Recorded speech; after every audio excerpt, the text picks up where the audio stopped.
आज बाजार में 2 दिनों की तेजी के बाद मुनाफा वसूली देखने को मिली और कमजोर ग्लोबल संकेतों के दबाव में सेंसेक्स 479 अंक गिरकर 76,009 पर बंद हुआ।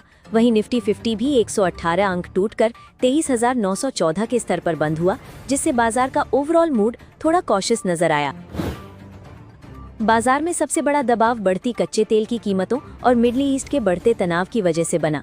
अमेरिका की दक्षिणी ईरान में सैन्य कार्रवाई और उसके बाद इजरायल हिजबोला तनाव बढ़ने से ब्रेंट क्रूड करीब 3% उछलकर $99 प्रति बैरल के ऊपर पहुंच गया। क्रूड ऑयल महंगा होने का सीधा असर भारतीय रुपए पर भी पड़ा और रुपया 47 पैसे टूटकर 95.73 प्रति डॉलर पर बंद हुआ।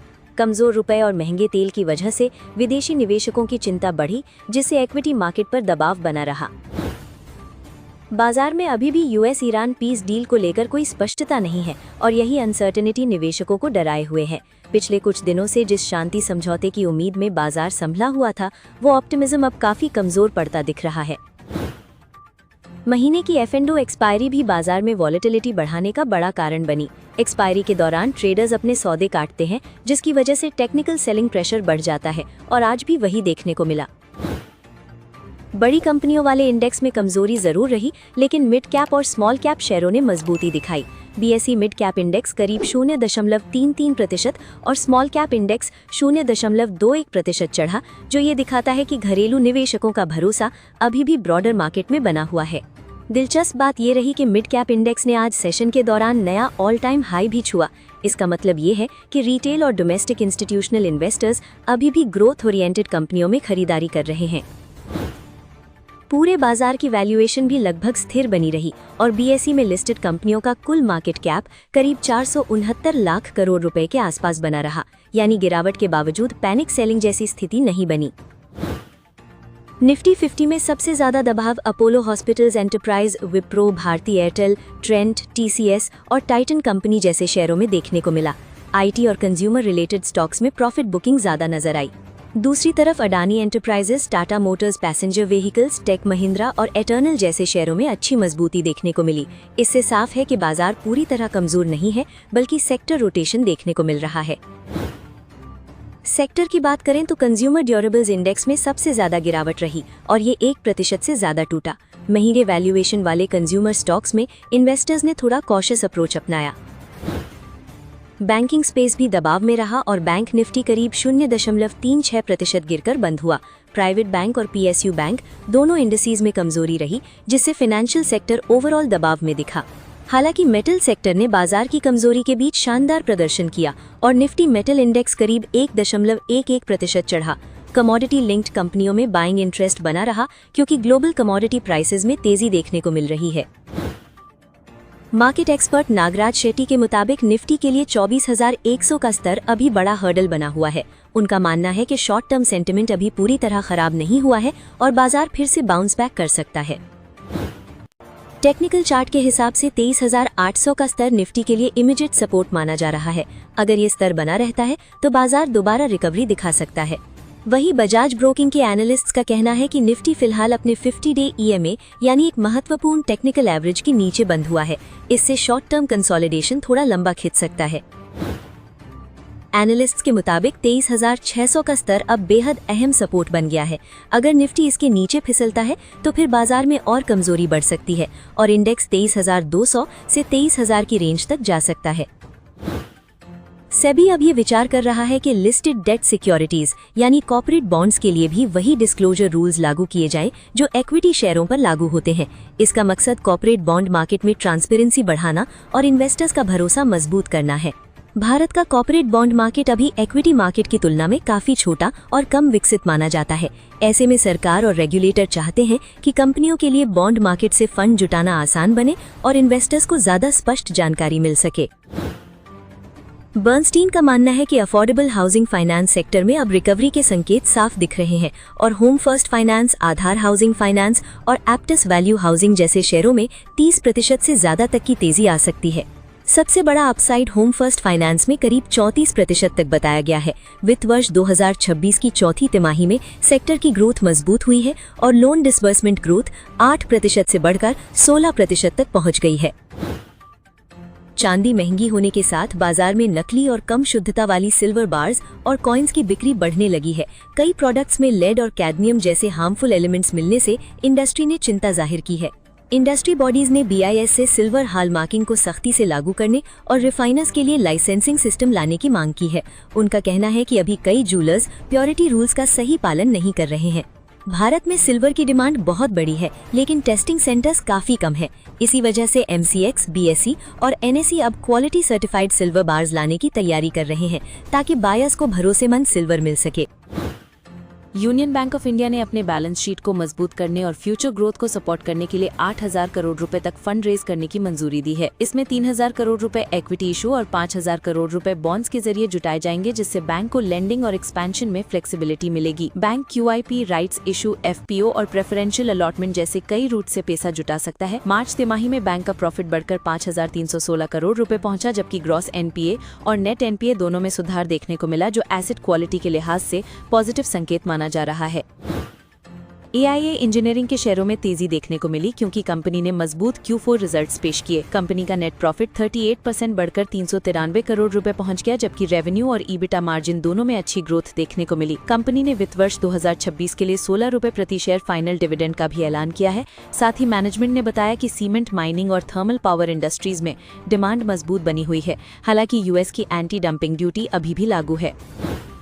आरती फार्मा लैब्स के शेयर करीब 6% टूट गए, क्योंकि कंपनी के क्वार्टरली रिजल्ट्स उम्मीद से कमजोर रहे। कंपनी का नेट प्रॉफिट 33% गिरकर 56 करोड़ रुपए रह गया, जबकि EBITDA मार्जिन भी घटकर 19.4% पर आ गया। कंपनी ने बताया कि ज्यादा फॉरेक्स लॉस, बढ़े हुए फाइनेंस कॉस्ट और डेप्रिसिएशन एक्सपेंस का असर प्रॉफिटेबिलिटी पर पड़ा है। हालांकि रेवेन्यू में हल्की बढ़त रही और कंपनी ने वित्त वर्ष 2026 के लिए 2 रुपए प्रति शेयर डिविडेंड रेकमेंड किया है। सात्विक ग्रीन एनर्जी लिमिटेड को 171 करोड़ रुपए का solar photovoltaic module supply order मिला है, जिससे कंपनी के ऑर्डर बुक और रिन्यूएबल एनर्जी बिजनेस को मजबूती मिलने की उम्मीद है। इस खबर के बाद कंपनी के शेयर 1.88% बढ़कर 454.05 रुपए पर बंद हुए। जुबिलेंट इंग्रीविया के मार्च तिमाही नतीजों में प्रॉफिट और रेवेन्यू दोनों में डबल डिजिट ग्रोथ देखने को मिली, लेकिन मार्जिन प्रेशर की चिंता के कारण स्टॉक करीब 6% टूट गया। कंपनी ने साथ ही 2.5 रुपए प्रति शेयर फाइनल डिविडेंड की भी घोषणा की है। रेड टेप ने Q4 में शानदार परफॉर्मेंस दिखाते हुए रेवेन्यू में 33% की ग्रोथ दर्ज की, जबकि EBITDA मार्जिन 9% से बढ़कर 16.5% पहुंच गया। मजबूत ऑपरेशनल परफॉर्मेंस के चलते स्टॉक में करीब 16% की तेज रैली देखने को मिली।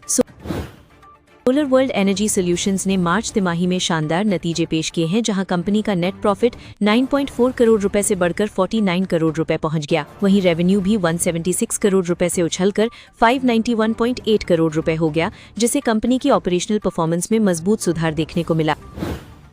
कंपनी का EBITDA भी 13.4 करोड़ रुपए से बढ़कर 58 करोड़ रुपए पहुंचा और मार्जिन 7.6% से बढ़कर 9.8% हो गया। इसके अलावा कंपनी को इस साल NTPC से करीब 283 करोड़ रुपए के BESS EPC ऑर्डर्स मिले हैं, जिससे रिन्यूएबल एनर्जी सेगमेंट में उसकी पोजीशन और मजबूत हुई है।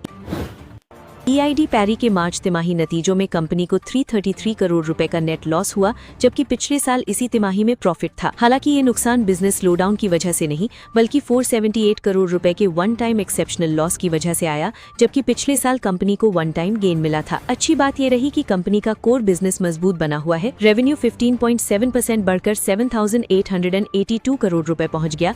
EBITDA भी बढ़ा और मार्जिन स्टेबल रहा, जिससे साफ है कि शुगर और न्यूट्रिस्यूटिकल बिजनेस में ग्रोथ जारी है।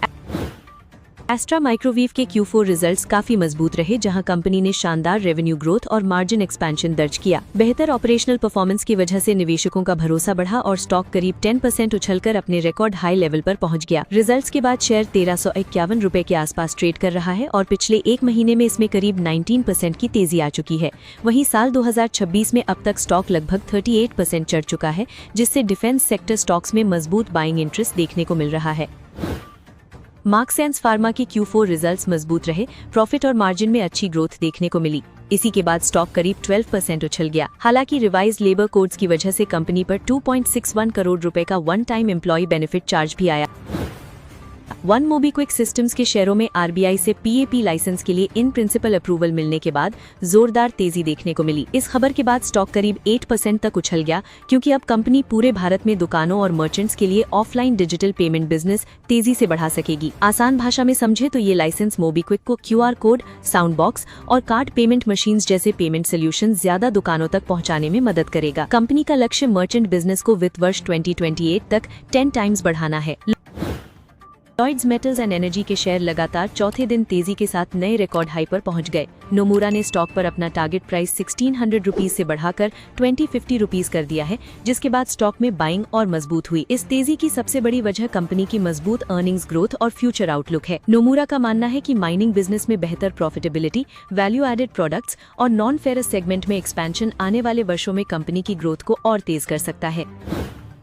लार्सन एंड टूब्रो के जियो स्ट्रक्चर बिजनेस को 2500 करोड़ रुपए तक के नए डोमेस्टिक ऑर्डर्स मिले हैं। कंपनी को मुंबई हार्बर में भारत का पहला यॉट मरीना बनाने का कॉन्ट्रैक्ट भी मिला है, जिससे मरीन इंफ्रास्ट्रक्चर सेगमेंट में उसकी पकड़ और मजबूत होगी। HG इंफ्रा इंजीनियरिंग को उत्तर प्रदेश के एक पावर ट्रांसमिशन प्रोजेक्ट के लिए क्वालिफाइड बिडर घोषित किया गया है। ये 35 साल के BOT मॉडल वाला प्रोजेक्ट है, जिससे कंपनी को हर साल करीब 45 करोड़ रुपए रेवेन्यू मिलने की संभावना है। हालांकि शेयर मंगलवार को हल्की गिरावट के साथ बंद हुआ। मारुति सुजुकी इंडिया ने प्रधानमंत्री की अपील के बाद जहां संभव हो वहां वर्क फ्रॉम होम लागू करना और ट्रैवल कम करना शुरू किया है। इसके बावजूद कंपनी का शेयर करीब 0.55% की बढ़त के साथ 13,242 रुपए पर बंद हुआ। Hyundai मोटर इंडिया के MD और CEO तरुण गार्ग ने बताया कि कंपनी अब तक भारत में करीब 40,000 करोड़ रुपए का निवेश कर चुकी है और अगले 5 साल में 45,000 करोड़ रुपए का नया निवेश करेगी। तरुण गार्ग के मुताबिक Hyundai ने मेक इन इंडिया और EV इकोसिस्टम पर खास फोकस बढ़ाया है। कंपनी देश भर में EV चार्जिंग इंफ्रास्ट्रक्चर मजबूत करने के साथ इलेक्ट्रिक व्हीकल सेगमेंट में लगातार निवेश कर रही है। ट्रांसपोर्ट कॉर्पोरेशन ऑफ इंडिया का चौथी तिमाही का कंसोलिडेटेड नेट प्रॉफिट सालाना आधार पर करीब 8% बढ़कर 123.6 करोड़ रुपए पहुंच गया। कंपनी के बोर्ड ने निवेशकों के लिए 1 रुपए प्रति शेयर डिविडेंड की भी सिफारिश की है। गुजरात फ्लोरोकेमिकल्स का वित्त वर्ष 2026 की चौथी तिमाही का नेट प्रॉफिट करीब 41% गिरकर 112 करोड़ रुपए रह गया, जबकि एक साल पहले ये 191 करोड़ रुपए था। हालांकि रेवेन्यू 12% बढ़कर 1,369 करोड़ रुपए पहुंचा, लेकिन मार्जिन प्रेशर की वजह से अर्निंग्स पर असर पड़ा। कंपनी का ईबिटा लगभग स्थिर रहा, लेकिन ईबिटा मार्जिन 25% से घटकर 23% पर आ गया। कंपनी ने निवेशकों के लिए 3 रुपए प्रति शेयर फाइनल डिविडेंड की भी घोषणा की है, जबकि इसके शेयर नतीजों से पहले NSE पर करीब 1.8% गिरकर बंद हुए। वीनस पाइप्स एंड ट्यूब्स के चौथी तिमाही के नतीजे मजबूत रहे हैं। कंपनी का नेट प्रॉफिट 7.2% बढ़कर 25.4 करोड़ रुपए और रेवेन्यू 17% बढ़कर 302 करोड़ रुपए पहुंच गया, जबकि ईबिटा भी करीब 19% बढ़कर 49.2 करोड़ रुपए रहा। कंपनी का ईबिटा मार्जिन 16% से बढ़कर 16.3% हो गया, जिससे बेहतर ऑपरेशनल परफॉर्मेंस का संकेत मिला। बोर्ड ने निवेशकों के लिए 10 रुपए फेस वैल्यू वाले हर शेयर पर 0.50 रुपीस फाइनल डिविडेंड देने की भी सिफारिश की है। बायर क्रॉप साइंस लिमिटेड का चौथी तिमाही का नेट प्रॉफिट सालाना आधार पर 13% बढ़कर 162 करोड़ रुपए पहुंच गया। वहीं रेवेन्यू करीब 5% बढ़कर 1,100 करोड़ रुपए और ईबिटा लगभग 19% बढ़कर 203 करोड़ रुपए रहा, जिससे ऑपरेशनल परफॉर्मेंस में मजबूती दिखी। कंपनी का ईबिटा मार्जिन भी 16.3% से बढ़कर 18.4% हो गया। बोर्ड ने निवेशकों के लिए वित्त वर्ष 2026 हेतु 60 रुपीस प्रति शेयर फाइनल डिविडेंड की सिफारिश की है, जिसके बाद शेयर करीब 3% की तेजी के साथ बंद हुआ। KSH इंटरनेशनल के शेयर मंगलवार को करीब 15% चढ़कर 799 रुपीस के नए 52 वीक हाई तक पहुंच गए। फरवरी 2026 में ये शेयर 330 रुपीस के लो पर था, जबकि अब साल 2026 में अब तक इसमें 115% से ज्यादा की तेजी आ चुकी है। बाजार को कंपनी के ट्रांसफार्मर और इलेक्ट्रिकल इंफ्रास्ट्रक्चर बिजनेस में मजबूत ग्रोथ की उम्मीद पसंद आ रही है। बढ़ती power transformer demand, capacity expansion और टेक्निकल ब्रेकआउट के बाद स्टॉक में बाइंग और तेज हो गई है। गेल इंडिया लिमिटेड का चौथी तिमाही का रिजल्ट मजबूत रहा। रेवेन्यू में ज्यादा बड़ी ग्रोथ नहीं दिखी, लेकिन कंपनी ने खर्चों को अच्छे से कंट्रोल किया, जिसकी वजह से ऑपरेटिंग प्रॉफिट और नेट प्रॉफिट दोनों अपने अब तक के सबसे ऊंचे स्तर पर पहुंच गए। कंपनी का नेट प्रॉफिट पहली बार 5,000 करोड़ रुपए के ऊपर निकलकर करीब 56 करोड़ रुपए पहुंचा, जो इसका बेस्ट एवर क्वार्टरली प्रॉफिट माना जा रहा है। पिछले कुछ सालों में स्टॉक ने भी शानदार रिटर्न दिया है, इसलिए मार्केट में इस पर फिर से इंटरेस्ट बढ़ सकता है। बालाजी फोर्ज इंडस्ट्रीज को अमेरिका की अल्फा एयरक्राफ्ट सिस्टम से एरोस्पेस सेक्टर का पहला कमर्शियल ऑर्डर मिला है। डिफेंस और प्रिसिजन इंजीनियरिंग सेगमेंट में काम करने वाली इस नई लिस्टेड कंपनी के लिए ये ऑर्डर फ्यूचर ग्रोथ के लिहाज से काफी अहम माना जा रहा है। JSW एनर्जी लिमिटेड करीब 4000 करोड़ रुपए जुटाने की तैयारी कर रही है। कंपनी ये फंड QIP यानी क्वालिफाइड इंस्टीट्यूशनल प्लेसमेंट रूट के जरिए रेज करेगी, जिससे एक्सपेंशन ऑफ फ्यूचर प्रोजेक्ट्स को सपोर्ट मिल सकता है। राइट्स लिमिटेड की मैनेजमेंट ने कहा है कि कंपनी की ऑर्डर बुक इस वित्त वर्ष में 10,000 करोड़ रुपए के पार पहुंच चुकी है। रेलवे कंसल्टेंसी और इंफ्रास्ट्रक्चर प्रोजेक्ट्स में लगातार ऑर्डर्स मिलने से कंपनी फ्यूचर ग्रोथ को लेकर पॉजिटिव नजर आ रही है। इसके अलावा HDFC बैंक, तितागर रेल सिस्टम्स और वारी एनर्जीज जैसे स्टॉक्स पर भी अलग अलग ब्रोकरेजेस ने बाय कॉल्स और नए टारगेट्स दिए हैं। मार्केट ओपन होते ही इन शेयर्स में अच्छी वॉलेटिलिटी और मूवमेंट देखने को मिल सकती है। PNG हेल्थ लिमिटेड का चौथी तिमाही का नेट प्रॉफिट करीब 55% बढ़कर 94.6 करोड़ रुपए पहुंच गया। रेवेन्यू और EBITDA में भी मजबूत बढ़त रही, जबकि कंपनी ने निवेशकों के लिए 45 रुपीस प्रति शेयर डिविडेंड घोषित किया है। JK टायर एंड इंडस्ट्रीज का कंसोलिडेटेड नेट प्रॉफिट लगभग दोगुना होकर 25.2 करोड़ रुपए रहा। रेवेन्यू और मार्जिन्स में सुधार देखने को मिला। वहीं कंपनी ने 4 रुपीस प्रति शेयर डिविडेंड देने का ऐलान किया है। राम रत्ना वायर्स का नेट प्रॉफिट 18 करोड़ रुपए से बढ़कर 39 करोड़ रुपए पहुंच गया, जबकि रेवेन्यू में 83% की जोरदार बढ़त दर्ज हुई। कंपनी ने निवेशकों के लिए 2.5 रुपीस प्रति शेयर डिविडेंड की घोषणा की है। सीमेंस लिमिटेड का नेट प्रॉफिट सालाना आधार पर 36% गिरकर 370 करोड़ रुपए रह गया। हालांकि रेवेन्यू में 15% की बढ़त दर्ज हुई। कंपनी ने 18 रुपीस प्रति शेयर डिविडेंड घोषित करने के साथ सीमेंस रेल बिजनेस मर्जर को भी मंजूरी दी है। ग्लोबल AI बूम की वजह से फॉरेन इन्वेस्टर्स अब इंडिया से पैसा निकालकर ताइवान और साउथ कोरिया जैसे टेक फोकस्ड मार्केट्स में निवेश बढ़ा रहे हैं। इस साल अब तक करीब $24 बिलियन भारतीय बाजार से निकाले जा चुके हैं। ताइवान की सबसे बड़ी ताकत वहां की चिप जाइंट TSMC बनी है, जिसके शेयर इस साल करीब 49% चढ़े हैं। AI और सेमीकंडक्टर डिमांड बढ़ने से ताइवान अब इंडिया को पीछे छोड़कर दुनिया का 5वां सबसे बड़ा स्टॉक मार्केट बन गया है। एक्सपर्ट्स का मानना है कि इंडिया में AI हार्डवेयर और सेमीकंडक्टर एक्सपोजर अभी सीमित है, इसलिए फॉरेन इन्फ्लोज कमजोर रह सकते हैं। वहीं ताइवान और साउथ कोरिया जैसे मार्केट्स AI सप्लाई चेन का बड़ा हिस्सा होने की वजह से ग्लोबल फंड्स को तेजी से आकर्षित कर रहे हैं। म्यूचुअल फंड्स ने मार्च 2026 तिमाही में कई स्मॉल कैप स्टॉक्स में अपनी हिस्सेदारी घटानी शुरू कर दी है। लगातार 2 तिमाहियों तक खरीदारी करने के बाद अब 73 स्मॉल कैप कंपनियों में होल्डिंग्स कम की गई हैं, जिससे सेक्टर में कॉशियस सेंटिमेंट दिख रहा है। सबसे ज्यादा दबाव उन स्टॉक्स में दिखा जहां पिछले 1 साल में भारी गिरावट आई है।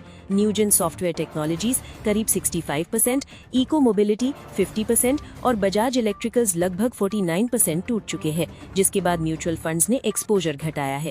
कई स्टॉक्स में म्यूचुअल फंड होल्डिंग्स लगातार बढ़ रही थी, लेकिन मार्च तिमाही में ट्रेंड पलट गया। ज्योति CNC automation, office space solutions, blue jet health care और मेडी असिस्ट हेल्थ केयर जैसे शेयरों में भी म्यूचुअल फंड्स ने हल्की कटौती की है।